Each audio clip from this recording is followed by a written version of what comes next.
नमस्कार विद्यार्थी मित्रांनो, आर्विक अकॅडमीमध्ये आपल्या सर्वांचं स्वागत आहे। तर आजचा जो व्हिडिओ आहे तो आहे शिष्यवृत्ती परीक्षेचा किंवा स्कॉलरशिप परीक्षेचा ट्रेंड बदलतोय। मग हा ट्रेंड कसा बदलतोय, याच्या मागची कारणं काय आहेत, आपली अभ्यासाची पद्धती कशी असावी किंवा आपल्याला जर मेरिट लिस्टमध्ये यायचं असेल तर अभ्यास कोणत्या पद्धतीने करायचा, संदर्भ ग्रंथ कोणते वाचायचे आणि सर्वात महत्त्वाचं की कोणत्या विषयावर कसा फोकस करायचा, ह्या सर्वाची चर्चा आपण या व्हिडिओत करणार आहोत। तत्पूर्वी एक आनंदाची बातमी तुमच्यासाठी सांगतोय की आर्विक अकॅडमी यूट्यूब चॅनेल जसा आहे आपला, त्याचप्रमाणे टेलिग्राम चॅनेलही आपण चालू केलेला आहे आणि तो आर्विक अकॅडमी इंग्लिशमध्ये लिहायचं आहे, आर्विक अकॅडमी ऑफिशियल अशा प्रकारचा एक टेलिग्राम चॅनेल बनवलेला आहे। तो तुम्ही सर्च करू शकता टेलिग्रामवरून किंवा याची लिंक जी आहे ह्या चॅनलला जॉईन होण्यासाठी ती मी तुम्हाला ह्या डिस्क्रिप्शनमध्ये दिलेली आहे, ह्याच व्हिडिओच्या डिस्क्रिप्शनमध्ये दिलेली आहे, त्याच्यावर क्लिक करून तुम्ही डायरेक्ट जॉईन होऊ शकता। तर टेलिग्राम चॅनल का बनवला आहे, कारण प्रत्येक दररोज व्हिडिओ घेणं किंवा दररोज व्हिडिओ बनवणं थोडंसं डिफिकल्ट होत चाललेलं आहे वेळेअभावी, आणि त्यामुळे आपण बराचसा अभ्यास त्या टेलिग्राम चॅनेलवर देणार आहोत। म्हणजे त्याच्यामध्ये तुम्हाला दररोज प्रश्न सोडवायला भेटतील, जे राज्य परिषदेच्या पेपरच्या दर्जाप्रमाणे त्याप्रमाणेच मी प्रश्न सेट करतो आहे आणि ते तुम्हाला 6-7 क्वेश्चन दररोज सॉल्व करायला भेटणार आहेत प्रत्येक विषयाला। त्याच्यानंतर दुसरं काही PDF नोट्स आहेत, त्या PDF नोट्स पण मी त्या चॅनलवर टेलिग्राम चॅनलवर टाकणार आहे, तेही तुम्ही अभ्यासासाठी वापरू शकता। आणि जेव्हा आपला अभ्यासक्रम तुमचा झालेला असेल तेव्हा मी टेस्ट सिरीज किंवा आठवड्याला एक टेस्ट सिरीज जी आहे ती त्याच्यावर अपलोड करणार आहे किंवा त्या चॅनलवरती टेलिग्राम चॅनलवरती मी तुम्हाला ती देणार आहे। त्याचप्रकारे काही अपडेट्स आल्या स्कॉलरशिप संदर्भातल्या तर तेही तुम्हाला त्या टेलिग्राम चॅनलवरून भेटून जातील। म्हणून तुम्हाला पालकांना विनंती आहे की त्या टेलिग्राम चॅनलला तुम्ही जॉईन व्हा, म्हणजे तुम्हाला स्टडी मटेरियल अवेलेबल होईल। आता जास्त वेळ याच्यात घालत नाही तर आपल्याला सुरुवात करायची व्हिडिओला। खरंच स्कॉलरशिप परीक्षेचा ट्रेंड बदलतो आहे का, तर त्याचं उत्तर आहे यस। कारण जर तुम्ही 2026ची पेपर जर पाहिले, ॲक्च्युली 2026चे जे पेपर झाले ते कोणत्या वर्गासाठी झाले, इयत्ता 5वी इयत्ता 8वी हे तर रेग्युलर होतेच, पण त्याचबरोबर इयत्ता 4थी आणि इयत्ता 7वी ह्या वर्गांसाठी सुद्धा स्कॉलरशिपची पेपर झाले। आता यामध्ये फरक काय झाला, इयत्ता 5वी आणि इयत्ता 8वी यांचे पेपर रेग्युलरप्रमाणे निघले, म्हणजे त्याच्यात काही डाऊट नाही की त्याच काठिण्य पातळीचे, त्याच लेवलचे, तोच म्हणजे त्याच कन्सेप्च्युअल असे निघले। परंतु इयत्ता 4थी आणि 7वीचे स्कॉलरशिपचे पेपर, आता हे पहिलं वर्ष होतं म्हणून त्यांनी कदाचित काठिण्य पातळी थोडीफार कमी केली असावी, परंतु आपल्याला त्या पद्धतीने न जाता आपल्याला ट्रेंड काय चेंज झाला हे खरं महत्त्वाचं आहे, बरोबर। मग याच्यामध्ये इयत्ता 4थीचा आधी विचार करून नंतर 7वीकडे जाऊ। इयत्ता 4थीच्या बाबतीत काय झालं आधी ते लक्षात घेऊ। आता इयत्ता 4थीच्या बाबतीत अजून एक महत्त्वाची गोष्ट घडली की इयत्ता 4थीचा कट ऑफ वाढला इयत्ता 5वीच्या तुलनेत। मग इयत्ता 5वीचा कट ऑफ जो आहे तो रेग्युलरप्रमाणे आपण अंदाज केल्याप्रमाणे लागला किंवा त्याप्रमाणे अपेक्षित होता तसाच आला, परंतु इयत्ता 4थीच्या बाबतीत खरं तर तो अंदाज काही ठिकाणी बराच अंश चुकला, काही ठिकाणी 2-4 मार्कां किंवा 5-6 मार्कांचा डिफरन्स पडला। आता हे असं का झालं त्याची कारणंही आपण सांगणार आहोत। आता हे ॲक्च्युली जो कट ऑफ मी सांगितला तो मान्य केला पाहिजे की तो कट ऑफ काही जिल्ह्यांच्या बाबतीत, म्हणजेच आता उदाहरण सांगायचं झालं तर अहिल्यानगर, त्याच्यानंतर कोल्हापूर, सातारा, सांगली ह्या जिल्ह्यांच्या बाबतीत, अजूनही काही जिल्हे आहेत यांच्या बाबतीत 5-6 मार्काचा फरक राहिला, 5-6 किंवा 4, काही 4 मार्काचा कट ऑफचा डिफरन्स राहिला। तर उदाहरणार्थ मी कोल्हापूरचा 80च्या आसपास सांगितला होता, तो 83-84च्या आसपास गेला। पण अहिल्यानगरच्या बाबतीत आता स्पेसिफिकली तो जिल्हा मी घेतो आहे, तर त्याच्या बाबतीत बराचसा 10 मार्काच्या वर डिफरन्स राहिला आणि खरं कट ऑफ काढताना काही टेक्निकली माझ्याकडून चुका झाल्या असतील तर त्याबद्दलही मी सर्वांची माफी मागतो, कारण स्वीकारलं पाहिजे आपण की आपल्याकडून थोडा कट ऑफ काढण्यात चुकला. पण याच्या अगोदरचे कट ऑफ तुम्ही बघितले असतील 5वीचे 8वीचे, तर हे बहुतांश आपल्याच कट ऑफशी मिळते जुळते होते. आता टेक्निकली काही प्रॉब्लेम किंवा मलाही काही मर्यादा आल्या असतील तर ते मान्य मी करतो. आता सर्वात महत्त्वाचा, हा कट ऑफ वाढला का? पहिला मुद्दा आहे आपला, कट ऑफ वाढला का? हा जो कट ऑफ आहे हा कट ऑफ वाढला का? 4थीचा स्पेसिकली आपण म्हणतोय इयत्ता 4थीचा. आता 7वीच्या बाबतीत एवढा डिफरन्स नाही आला, परंतु 4थीचा कट ऑफ का वाढला त्याची काही कारणं आहेत. त्यातलं पहिलं कारण होतं की झेडपी शाळा ज्या आहेत जिल्हा परिषदच्या, यांचा सहभाग ह्याच्यामध्ये जास्त होता. कशामध्ये? स्कॉलरशिपमध्ये. 5वीला थोड्या लिमिटेशन यायच्या 5वीच्या, कारण बऱ्याचशा झेडपी शाळेंकडे 5वीचे वर्ग नसायचे, पण 4थीचे वर्गपर्यंत झेडपी शाळेंकडे आहेत. आणि कसा वाढला हा कट ऑफ? तर त्याचं महत्त्वाचं कारण होतं झेडपी शाळेंनी भरपूर चांगल्या प्रमाणात तयारी केलेली होती. हे एक कारण होतं. चांगली तयारी करून घेतली, वेळ जरी कमी भेटला तरी तयारी चांगली शिक्षकांनी करून घेतली होती, हे एक कारण आहे. कारण बरेचसे जे मुलं तुम्ही पाहिले तर झेडपी शाळेची मुलं त्याच्यामध्ये आहेत. मी हे नाकारणार नाही की इंग्लिश मिडियमचे किंवा बाकीच्या माध्यमचे मुलं त्याच्यात नाही, असं नाही, ते पण आलेत, परंतु याच्यामध्ये प्रमाण ह्या शाळेंचं जास्त दिसतं. दुसरं एक कारण होतं, काठिण्य पातळी सोपी झाली होती 4थीच्या बाबतीत. आता फक्त एकच प्रॉब्लेम त्या ठिकाणी होता इयत्ता 4थीच्या बाबतीत इंग्लिश माध्यमाचा, की मराठीचा पेपर थोडासा किचकट आला होता, म्हणजे थोडीशी काठिण्य पातळी वाढली होती. याचं एक कारण असू शकतं की ती मुलं थोडेसे आउट ऑफ झाले ह्या मेरिटमधून, हे एक कारण आहे. त्याच्यानंतर मराठी मीडियमचा जो आला पेपर तो मात्र लेवललाच त्याच पातळीला आला. म्हणजे उदाहरणार्थ जो मराठी मीडियमचा विद्यार्थी आहे किंवा सेमीचा विद्यार्थी आहे, तो विद्यार्थीची सेकंड लँग्वेज किंवा थर्ड लँग्वेज म्हणूया आपण, ती काय आहे? इंग्लिश आहे. आणि यांची इंग्लिश माध्यमाची काय आहे? तर इंग्लिश माध्यमाची मराठी आहे.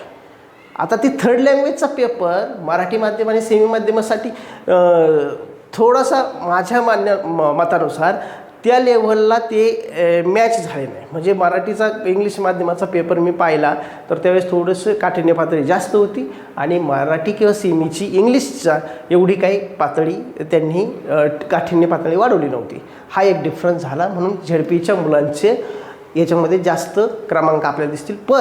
परंतु याचा अर्थ असा नाही की झेडपीच्या मुलांना याचाच फक्त ॲडव्हान्टेज भेटला हे मी साफ नाकारतो आहे. म्हणजे असं नाही, त्यांनी तयारी पण केली होती, त्यांच्या शिक्षकांनी चांगल्या प्रकारे टेस्ट सिरीज घेतल्या, चांगल्या प्रकारे शिकवलं, पण हे नाकारता येणार नाही, हे पण आहे.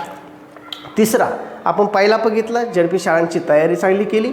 दुसरं आहे काठिण्य पातळी सोपी ठेवली होती, पहिलं वर्ष होतं म्हणून.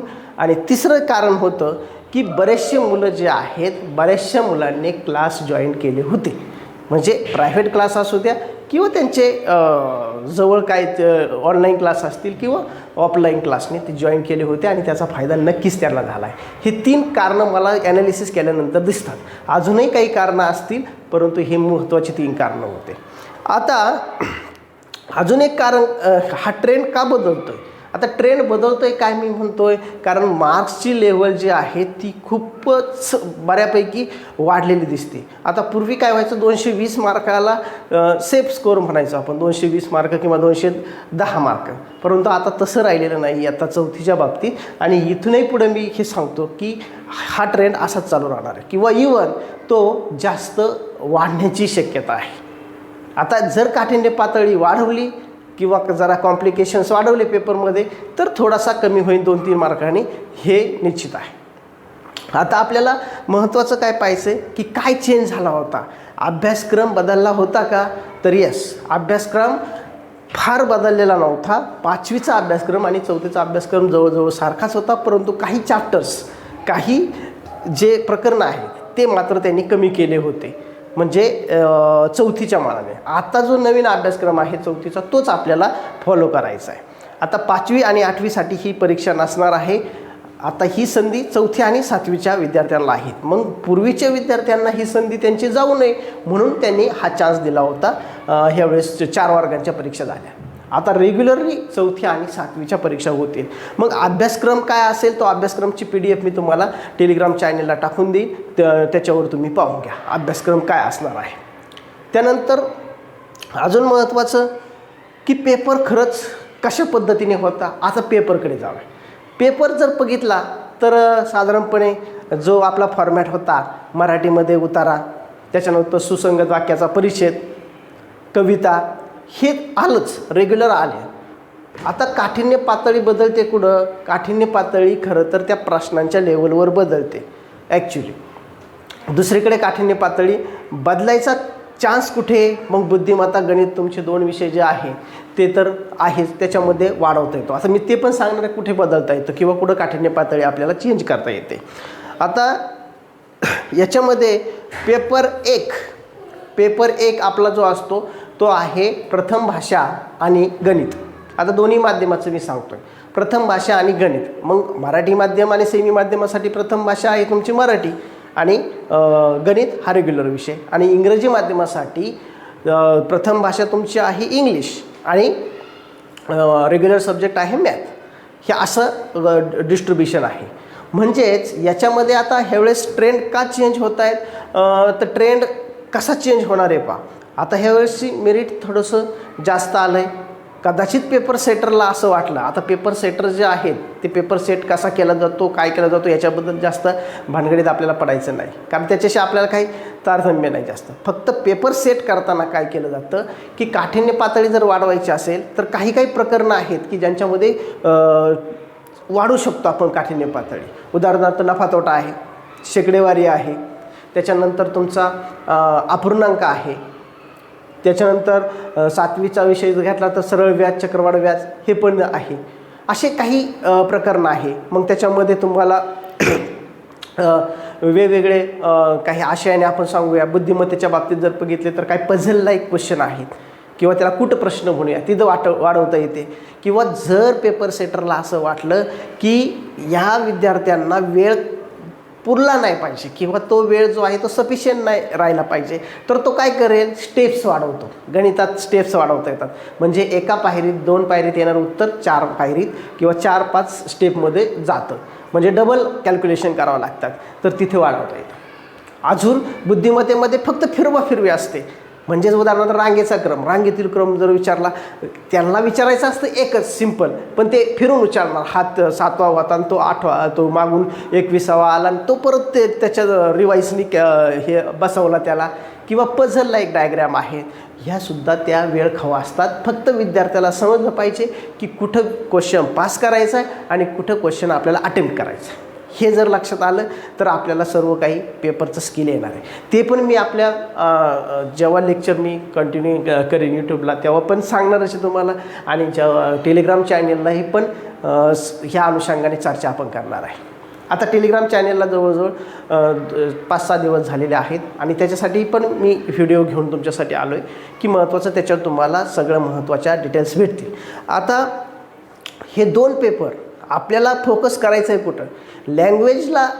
लँग्वेज म्हणजे तुमची मराठी आणि इंग्लिश 2 लँग्वेज, याच्याकडे किती फोकस करायचा? बुद्धिमत्ता आणि गणितकडे किती फोकस करायचा? तर सरळ लगेच लक्षात येतं की 50 क्वेश्चन तुम्हाला जे आहेत ते गणितचे आहे आणि 50 क्वेश्चन बुद्धिमत्तेचे आहे. अर्थात यांना वेळ जास्त दिला पाहिजे. आणि हे दोन्ही सब्जेक्ट असे आहे की हे प्रॅक्टिस मेक मॅन परफेक्ट याच्याप्रमाणेच चालतात. म्हणजे काय? तुम्हाला प्रॅक्टिसच करावं लागणार आहे. जेव्हा आता मी तर क्वेश्चन देतोय तुम्हाला किंवा तुमचे जिथे कुठे क्लास लावले त्यांच्याकडून सुद्धा तुम्हाला भेटतात हे प्रश्न. किंवा तुम्हाला कोणते संदर्भ ग्रंथ वापरायचे ते पण आता ओघाने आलात तर ते पण सांगतो की संदर्भ ग्रंथ वापरताना स्टँडर्ड क्वालिटीचे वापरा. म्हणजेच तुम्ही आता बऱ्याचसा महाराष्ट्र काय करतो, नवनीतचेच घेऊन चालतो क्वेश्चन. मी नाकारत नाही, नवनीत पण चांगलं आहे, काय मला काय हरकत नाही, नवनीतचे मध्ये पॅटर्न चांगले दिलेले आहेत. परंतु अजून एक आहे पंढरीनाथ राणेंचे चांगले बुक आहेत, त्याच्यामधूनही चांगली तयारी होते. किंवा बाकीचे प्रायव्हेट पब्लिकेशनचे आहेत, फक्त दर्जा त्याचा पहा आणि त्याच्यानुसार एकदा क्वेश्चन पेपर आपण चाळले पाहिजे की खरंच ह्याच्याशी कम्पॅरिझन करून खरंच येत आहेत का क्वेश्चन, हे आपण आधी पाहिलं पाहिजे. मग सर्वात अगोदर तुमचं काम आहे की मागील वर्षाच्या प्रश्नपत्रिका तुम्हाला अवेलेबल पाहिजे आणि त्या अवेलेबल असेल तर त्या तुम्ही प्रिंट करून काय केलं पाहिजे, त्याचा अभ्यास केला पाहिजे. आता ॲक्च्युली तुमच्या वयामध्ये 4थीच्या आणि 7वीच्या याचं डिटेल ॲनालिसिस होणं थोडंसं अवघड आहे. परंतु तुमच्या शिक्षकांचा रेफरन्स तुम्ही घ्या, शिक्षकांचा मदत घ्या आणि याच्यातून तुम्हाला कळलं पाहिजे. एकदा पॅटर्न समजला, एकदा प्रश्न विचारण्याची पद्धत समजली की पेपर बिलकुल अवघड नाही. मग तुम्हाला मेरिटमध्ये येण्यापासून कोणीही थांबू शकणार नाही, हे समजलं पाहिजे. आणि ते जे काही मटेरियल आहे मी ते टेलिग्रामवर टाकेनच, आता एवढंच टाकतो. तुमच्या डिमांडनुसार लवकरात लवकर मी ते तुमच्या क्वेश्चन पेपर तुम्हाला अवेलेबल करून देतो. अजून एक महत्त्वाचं आहे, टाईम मॅनेजमेंट हे जमलं पाहिजे. बऱ्याच विद्यार्थ्यांना आता ह्यावेळेस लेवल सोपी आली होती, मी सांगतोय तुम्हाला पुन्हा पुन्हा, गणिताची लेवल बऱ्यापैकी सोपी आली म्हणून टाईम सफिशियंट होता किंवा पुरला. परंतु बऱ्याच वेळेला माझ्या अनुभवातून, आत्तापर्यंतच्या अनुभवातून, की विद्यार्थ्यांना गणिताच्या पेपरला टाईम पुरत नाही. ही जनरली प्रत्येक वर्षीची ओरड आहे. समज बुद्धिमत्तेला ॲटलिस्ट असं होत नाही, टाईम पुरतो, परंतु काही वेळेला किचकट विद्यार्थी सांगतात की त्याच्यामध्ये स्टेप्स वाढवायच्या होत्या किंवा मला तो जमला नाही. हे एक्सेप्ट आहे किंवा हे स्वीकारण्यासारखं आहे. परंतु गणितात दरवर्षी किंवा प्रत्येक वर्षी असं व्हायचं की त्या ठिकाणी टाईम पुरत नसायचा. आता पण बाय चान्स आता इथून पुढं मला वाटतं काठिण्य पातळी गणिताची नक्कीच वाढवणार आहे, 100% वाढवणार आहे. ते प्रथम वर्ष होतं म्हणून ते पेपर सेटरने थोडा विचार केला आणि ते लेवल कमी ठेवली. इथून पुढं हे एक लक्षात ठेवा, टाईम मॅनेजमेंट तुम्हाला गणितात करावंच लागेल, मस्ट आहे. ठीक आहे. आणि त्याच्यानंतर महत्त्वाची 2027ची परीक्षा, मी इथे लिहिले शिष्यवृत्ती परीक्षा, 2027ची परीक्षा टॅकल करताना काय करायचं आहे, तर तुम्हाला प्रथम जून महिन्यापासून तुम्ही सुरुवात तर केलीच, काहींनी मेपासून केली, काहींनी एप्रिलपासून केली, पण जूनपासून चालू केली. तर डिसेंबर एंडपर्यंत तुमचा सिलेबस कवर झाला पाहिजे, तुमचं अभ्यास त्याप्रमाणे झाला पाहिजे, जसं प्रकरण संपेल तसं रिवाईज करायचं आहे. आणि त्यानंतर तुम्हाला दुसरा गोष्ट करायची ती टेस्ट सोडवायच्या. मग टेस्ट कुठे उपलब्ध होतील, काय होतील मी ते सांगतो नंतर, कशा उपलब्ध करायच्या ते पण आपण तुम्हाला उपलब्ध करून देऊ. त्या सोडवायच्यात, वेळ लावून सोडवायच्यात, काय चुकतंय ते पाहायचं आहे, त्या चुकांचं परत रिपिटेशन झालं नाही पाहिजे, त्या चुका टाळून आपल्याला पुन्हा पुन्हा नवीन त्यातून शिकता आलं पाहिजे, हे लक्षात घ्यायचं आहे. आणि त्यानंतर फेब्रुवारीचा पहिला आठवडा हा साधारणपणे आपल्या रिव्हिजनसाठी ठेवायचा. परत रिवाईज होणं महत्त्वाचं आहे. काही समूहवाचक शब्द असतील किंवा काही लेखकांचे परिचय असेल किंवा लेखकांचे नावे वगैरे, ते असा डाटा जो आहे तो पुन्हा रिवाईज करणं गरजेचं असतं. सोपे प्रश्न आपले चुकले नाही पाहिजे, त्याच्यासाठी परत एक आठवडा जो आहे फेब्रुवारीचा पहिला आठवडा, मी मुद्दाम म्हणतोय पहिला किंवा दुसरा, इथपर्यंत तुम्ही हे रिवाईज करायचे. कारण दुसऱ्या आठवड्यात तुमची परीक्षा असण्याची दाट शक्यता आहे. स्कॉलरशिप परीक्षेचं अजून नोटिफिकेशन आलेलं नाही, ते आल्यानंतर मी तुम्हाला सांगेल की ती परीक्षा कधी आहे ते तुम्हाला समजेल. पण आपण अंदाज काय लावायचा आहे की स्कॉलरशिपची परीक्षा ही सेकंड वीक फेब्रुवारीची असू शकते, मग जास्तीत जास्त थर्ड वीकपर्यंत जाईल, पण याच्या पुढे जाणार नाही. तर त्याच्या अनुषंगाने तुम्हाला ही तयारी करायची. आता सांगण्यासारखं भरपूर आहे, काय ट्रिक्स आहेत किंवा कशा प्रकारे अभ्यास करायचा आहे त्याच्याबद्दलही मी आधीच एक व्हिडिओ बनवून ठेवलेला आहे. आपल्या चॅनलवरून, यूट्यूब चॅनलवर जाऊन तुम्ही सर्च करा किंवा पहा, तिथे प्लेलिस्टमध्ये तुम्हाला दिसेल की त्या ठिकाणी काय स्कॉलरशिप परीक्षेची तयारी कशी करायची. ठीक आहे, तो एकदा पहा. आता हे मुद्दाम मी तुमच्यासाठी आजचा व्हिडिओ घेऊन आलो आहे. आता इथून पुढं रेग्युलरली आठवड्याला किंवा मध्ये शक्य झालं तर 1-2 व्हिडिओ मी आपले लेसनचे म्हणजे बुद्धिमत्ता, गणित ह्याचे घेऊन ते तुम्ही पाहू शकता. परंतु टेलिग्राम चॅनलला मी बरंचसं मटेरियल. थँक्यू, धन्यवाद.